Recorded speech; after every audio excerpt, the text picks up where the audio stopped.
तुमने ये video open करी है ना, इसका मतलब ये है कि तुम पास होने का पूरा बेस्ट ट्राई कर रहे हो और इस अटेम्प्ट में तुम सीए बनना चाहते हो, इसलिए तुमने ये वीडियो ओपन करी। साथ ही अगर मैं बोलूं कि तुम्हें बस एक डायरेक्शन और एक गाइडेंस की जरूरत है कि तुम कोई गलती ना कर बैठो लास्ट मोमेंट पे, और या कुछ ऐसा तुम्हें एक्स्ट्रा पता लग जाए जिस वजह से तुम अपना मोमेंटम मेंटेन कर सको। यही बात है, एग्जैक्टली यही बात होगी। अब मैं बात करता हूँ। सबसे पहले मैं तुम्हें मेरी सिचुएशन बताऊंगा कि मैंने उस सिचुएशन से कैसे टैकल डाउन करा। देन मैं आपसे आपकी सिचुएशन के बारे में टैकल डाउन कैसे करना है वो बताऊंगा।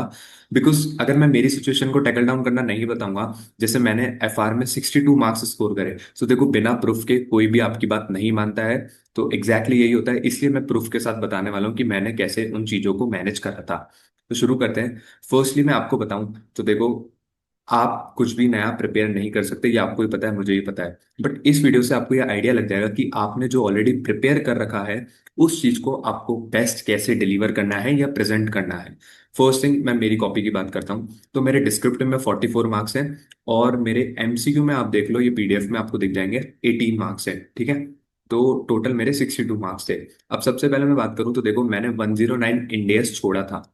और देखो, इंडिया से कोई भी टॉपिक छोड़ने का मतलब ये नहीं होता है कि आपने उसको कंप्लीटली छोड़ दिया हो। छोड़ने का मतलब ये होता है कि आपने उसके नोट्स पढ़ के देखे, आपको लग रहा है कि उसमें आपको ज्यादा टाइम डिवोट करना पड़ेगा, बट आपने उसमें उतना टाइम डिवोट नहीं करा। ऐसे सबके साथ होता है।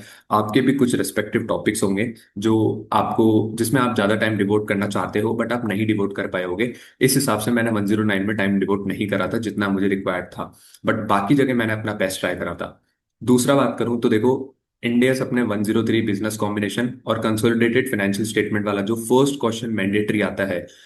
अब मैं बताता हूँ आपको मैंने क्या गलती करी थी। मेरे फर्स्ट क्वेश्चन में सिर्फ 2 मार्क्स हैं। मेरे 14 में से 2 मार्क्स है। एक सेकंड रुको, मैं कॉपी में दिखाता हूँ तुमको मेरी। ये देखो, फर्स्ट क्वेश्चन में मेरे 14 में से 2 मार्क्स हैं। अगर मेरे इसमें 8-10 मार्क्स भी आ जाते तो मैं 70 क्रॉस कर जाता। अब मेरे एक सीनियर से मैंने, मतलब दोस्त जो है, उससे मैंने पूछा था कि मुझे इस चैप्टर में टाइम देना चाहिए नहीं देना चाहिए, क्योंकि ये इसमें पूरे मार्क्स आते ही नहीं है कभी। तो उसने मुझे बोला था, भाई तुझे इसको इतना अटेम्प्ट करना पड़ेगा कि जिसमें तू 8-10 नंबर ले आए। और मैंने उसकी बात ढंग से नहीं सुनी, कह दो। आप वो ये वीडियो देखेगा तो मुझे पक्का सुनाने वाला है, बट कोई बात नहीं, मैं अब सीए बन चुका हूँ। तो बट हाँ, मैंने उसमें थोड़ी बहुत प्रैक्टिस करी थी और मुझे पेपर में टाइम नहीं मिला, मैंने इसको सबसे लास्ट में पिक करा, तो मेरे इसमें मार्क्स नहीं आ पाए। अब अपन सबसे पहले बात करते हैं। कॉपी की अगर मैं बात कर रहा था तो देखो, मेरे एमसीक्यू में 18 मार्क्स हैं। 18 मार्क्स ठीक, अच्छा स्कोर है, मतलब इतना बुरा नहीं है, अच्छा स्कोर है। दूसरा बात करूं, डिस्क्रिप्टिव में 44 मेरे मार्क्स आए हैं। तो मैं पूरा पेपर अटेम्प्ट नहीं कर पाया था, तो वो आपको सिचुएशन वाइज बताता हूँ। मैंने प्रिपेयर क्या करा था वो मैंने बता दिया। मैंने छोटे टॉपिक्स पे बहुत ज्यादा ध्यान दिया था। मैंने बाकी सारे इंडियस पे अपना टाइम डिवोट किया था। मैंने 109 और सीएफएस वाले पे अपना टाइम डिवोट नहीं कर पाया था। तो मैंने उस चीज की वजह से मैंने मेरे बाकी इंडियस को कॉम्प्रोमाइज नहीं करा था। मैंने दूसरे इंडेक्स की क्वालिटी को कॉम्प्रोमाइज बिल्कुल नहीं करता। तो देखो, सबसे पहले तो ये अपनी सीए फाइनल की कॉपी है, सबको पता ही होगा। इसमें फर्स्ट जो क्वेश्चन मैंने अटेम्प्ट करा था वो लास्ट क्वेश्चन से मैंने स्टार्ट किया था। तो इंडेक्स 113 का फेयर वैल्यू का क्वेश्चन था। अब मैं आपको बताऊं, मैंने मेरे फर्स्ट एग्जाम फेयर वाली एक वीडियो बना रखी है, उसमें मैंने बोला था कि फर्स्ट एग्जाम का फेयर डिफरेंट होता है, आपका हाथ नहीं चलेगा, पेन नहीं चलेगा। So it is true. मेरे से भी वहां पे लिखा नहीं जा रहा था। इंस्पाइट ऑफ मुझे चीजें आती थी, फिर भी मैं नहीं लिख पा रहा था। तो उस चीज के लिए आपको थोड़ा सा माइंडसेट प्रिपेयर करना पड़ेगा। ये क्वेश्चन था अभी जैसे पीवी की कैलकुलेशंस करते हैं ना, पता है, 420 मल्टीप्लाई बाय 0.8929, ऐसे मैं दो दो बार करके देख रहा था। मुझे वहां कॉन्फिडेंस ही नहीं आ रहा, मैं श्योर ही नहीं हो पा रहा कि जो मैं कर रहा हूँ वो सही कर रहा हूँ क्या। तो ये सिचुएशन मेरे साथ वहां हो गई थी। बट ये क्वेश्चन मुझे बहुत अच्छे से आता था। फिर इसमें एक थ्योरी का क्वेश्चन भी था, ये इंडेक्स टू इन्वेंट्री का क्वेश्चन था। फिर एक थ्योरी का क्वेश्चन था इसमें। हाँ, इसमें मुझे पूरे मार्क्स मिले थे। तो मेरे इसमें जो शुरू में मैंने क्वेश्चंस पिक करे ना, उसमें मैंने स्कोर तो अच्छा कर लिया, बट उसकी वजह से मेरा टाइम पूरा मिसमैनेज हो गया। 45 मिनट्स तक मैंने सिर्फ एक ही क्वेश्चन खत्म करा था। मतलब 2:45 हो गए, इंक्लूडिंग 50 मिनट्स ऑफ रीडिंग। मैंने सिर्फ एक ही क्वेश्चन करा है। तो आप देख सकते हो कि फिर मुझे किस लेवल की स्पीड बूस्ट अप करनी पड़ेगी। और देखो, मैंने पूरा एकदम रफली लिख रखा है कैलकुलेशन, कुछ अलग से हेडिंग्स वगैरह नहीं दी बिल्कुल।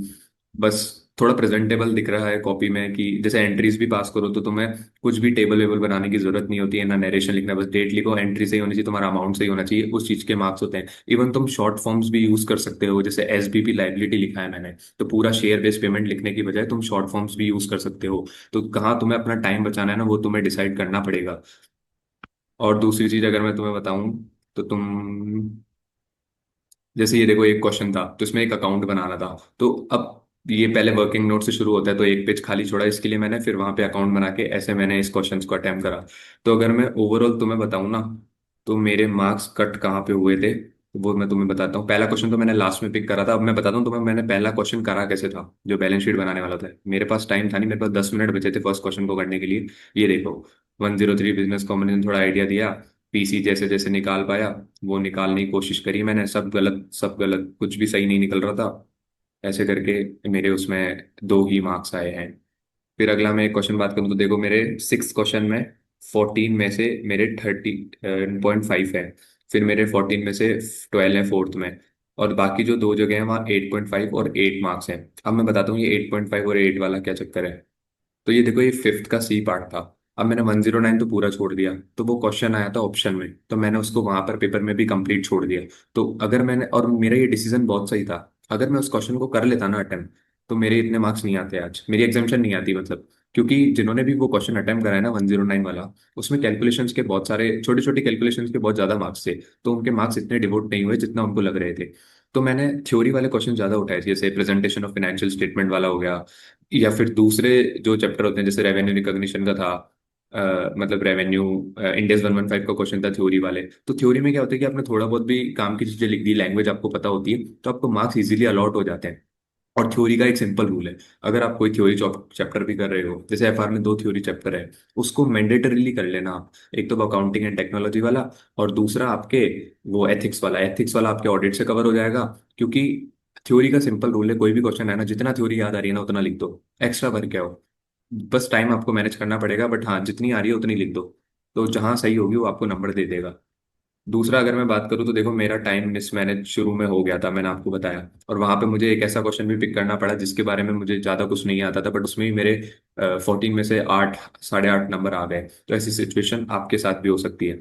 अब एफआर की स्ट्रेटेजी के लिए मैं सबसे पहले आपको बता दूं, आप जो लास्ट में 4-5 दिन डिवोट करने वाले हो ना, उस 4-5 दिन में आपको 2 बार रिवाइज कर लेना है आपकी चीजें। कुछ नया नहीं करना है ना, मुझे भी पता है कि नया कुछ करना एक मुश्किल सिचुएशन हो जाएगी अभी। बट हाँ डेफिनेटली, अगर आपको, मुझे पता है कि अभी इस सिचुएशन में कुछ नया पढ़ पाना बहुत मुश्किल हो जाएगा आपके लिए। और तुमने जो पढ़ा है ना, डेफिनेटली आपको उसी को बेस्ट प्रेजेंट करके आना है। और थोड़ा सा कॉन्फिडेंट रहने की कोशिश करना। बाकी मैंने 1-2 वीडियो पहले भी बना रखी है, लाइक आईबीएस की स्ट्रेटजी मैंने शेयर करी थी, तो मैंने उसमें भी आइडिया दिया था कि वहाँ पे एग्जाम हॉल में डिफरेंट सिचुएशंस हो जाती है कई बार। जो तुम जिस माइंडसेट के साथ जाओगे, जैसे मैं गया था कि 2 क्वेश्चन कर लूंगा फटाफट 1 घंटे में, फिर एमसीक्यूज कर लूंगा, फिर उसके बाद मैं ऐसे करके मेरा पेपर कंक्लूड कर दूंगा। मुझे पेपर आता भी था ठीक से, बट हुआ क्या ना, सब चीजें मिसमैनेज हो गई वहां पे। इनिशियली मुझे मतलब इंस्टेंट वहां बैठ करके मुझे डिसाइड करना पड़ा कि क्या चीज मुझे छोड़नी है क्या नहीं छोड़नी है। वहां पे टाइम बहुत जल्दी मूव करता है, तो वो माइंडसेट उस हिसाब से प्रिपेयर करके आप जाना फर्स्ट एग्जाम में। बाकी स्पेसिफिकली अगर एफआर से रिलेटेड कुछ पूछना है ना आपको, जो मैंने बताया जितना आपने पढ़ रखा है छोटे इंडिया को, आईसीए का कवरेज सेम रहता है लगभग। 60% पेपर सिंपल आता है, बाकी में वो घुमा देता है चीजें। और इस हिसाब से आप आराम से एग्जामेशन स्कोर कर सकते हो। मैंने बताया ना, मेरे फर्स्ट क्वेश्चन में सिर्फ 2 मार्क्स है, फिर भी मेरी एग्जामेशन आ रखी है और मैंने उसका प्रूफ भी दिया है। तो ऐसे आपकी भी कुछ वीकनेस होगी और कुछ स्ट्रेंथ्स होगी। तो वहां पेपर के टाइम में कई बार आपको ऐसे क्वेश्चंस मिलेंगे जो आपने ढंग से कवर नहीं कर रखे, बट स्टिल आप उनको अटेम्प्ट करने के लिए मतलब एबल हो गए, आप उनको अटेम्प्ट कर पाओगे। तो ऐसी सिचुएशन में आपको पॉजिटिव वे आउट रख के कॉन्फिडेंट होकर उन चीजों को अटेम्प्ट करना है। स्टिल आपको कुछ भी पूछना है ना एफआर से रिलेटेड, या जो भी आपके डाउट्स आ रहे हैं कि मैंने ये कवर कराया ये नहीं हो सकता, ये वीडियो बनाने का सिर्फ एक मोटिव था कि देखो कुछ भी पॉसिबल है, आपकी प्रिपरेशन कैसी भी हो जैसे मैंने बताया, बट स्टिल अगर आप कॉन्फिडेंटली पेपर को अटेम्प्ट करते हो तो आपके मार्क्स मिलेंगे और आप डेफिनेटली इस एग्जाम में सीए बन जाओगे। So all the very best and best wishes for your exams. And अगर आपको कुछ भी डाउट्स हैं तो मेरे टेलीग्राम चैनल का लिंक नीचे दे रखा है। वहाँ ऑलरेडी 500-600 लोग हैं जो मुझसे डेली पूछते रहते हैं, सीए फाइनल हो, सीए फाउंडेशन हो, सीए इंटर हो। तो आपको भी कुछ भी पूछना हो तो वहाँ डायरेक्टली आप मुझे मैसेज कर दीजिए, मैं आपको रिवर्ट कर दूंगा जैसे ही मुझे टाइम मिलेगा। बट हाँ मैं फॉर श्योर रिवर्ट करता हूँ। प्लस यहाँ तक अब आपने वीडियो देख लिए, तो अगर आपको पसंद आई हो तो प्लीज़ कमेंट करके ज़रूर बताइएगा। और thank you so much everyone and best wishes for your exams.